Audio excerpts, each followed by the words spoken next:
All right, so this is the chapter 14 summary. Chapter 14 is pages 250 to 270. Now, chapter 14 is important because it is the first chapter that takes place after Palm Sunday. Remember that chapter 1 was set on Palm Sunday in 1995. Then chapter 2, we flash back pretty much a year. We don't have the exact date, but we go back a year. Then we're just slowly moving back towards Palm Sunday.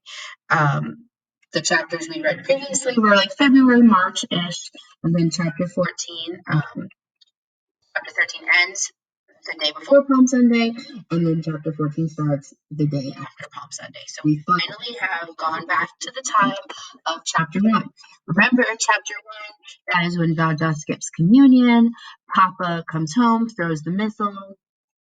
At dinner, Jaja says that he doesn't take communion because the wafer makes his breath bad, and Papa says you have to, otherwise it's death, and Jaja says then I'll die. All right, so chapter 14, here we are, the family has fallen apart. The weather is stormy, there's howling winds, there's strong rains. The symbolism there is that there's this horrible storm, trees are being ripped out of the ground, everything's flying around and being torn apart, just like the family has been torn apart. So like the weather with the winds and the rains is kind of like Papa's anger throwing that missile, and then, the consequences of that. We could even think back to the earlier chapter where it's raining and sunny, and it's like God has to decide on something and the sun comes out. Well, that's when they were in Nsukka, and now they're back in Enugu, and it's like there's rain. So it's almost like we could see it as a message from God that like storms in Enugu's negative and dark. The whole family situation is bad. And then it's sunny when they're in Nsukka. Anyway, so like I mentioned, the book starts with the sentence, things started to fall apart, and then this chapter is called The Pieces of Gods. So we can consider the fact that Papa, he was the god of the family, the head of the family, what he said went, he ruled his family like a dictator. Now he's been broken down by Jaja's defiance, he's been sick since Ade died, his rashes have gotten worse, he's slow, he's confused, he's weak, okay? So it's like everything in the family is just kind of changing. Mom starts acting strangely. She used to whisper and be very quiet and defer always to Papa, but now she's not whispering. She's walking around smiling weirdly like she's up to something. Jaja has completely stopped eating with his family. Mama takes him his meals on a tray. Papa never gave Jaja the key to his room, so Jaja blocked his door with a desk, and Papa tries to get in, but he can't. Now, later in the chapter, Kambili goes into his room and moves the desk, and she's like, whoa, this is really light. Why couldn't Papa move that?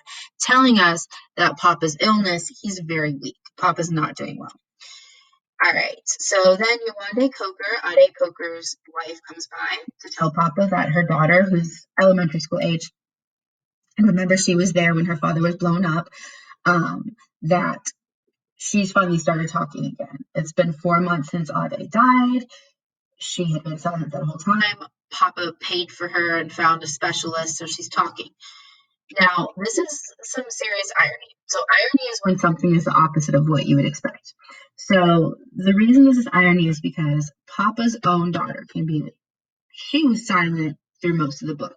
She's silent. She suffers from PTSD. She is, abnormal in the sense that she has not developed normally due to her extreme fear.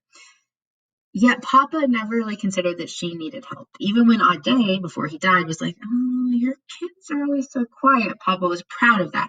So Papa's own kids, he wanted them to be afraid and to be quiet and to be like, locked up tight inside themselves.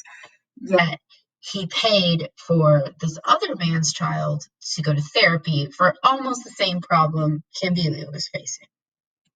All right. So then it's Good Friday, which I told y'all to look it up on Google, and I meant that. Look it up. But they miss church because Papa is shaking so much that he spills his tea. He says he needs rest, and they'll go to evening mass. But then Auntie Fuma calls, and we'll talk about that in the next video because my time is running out.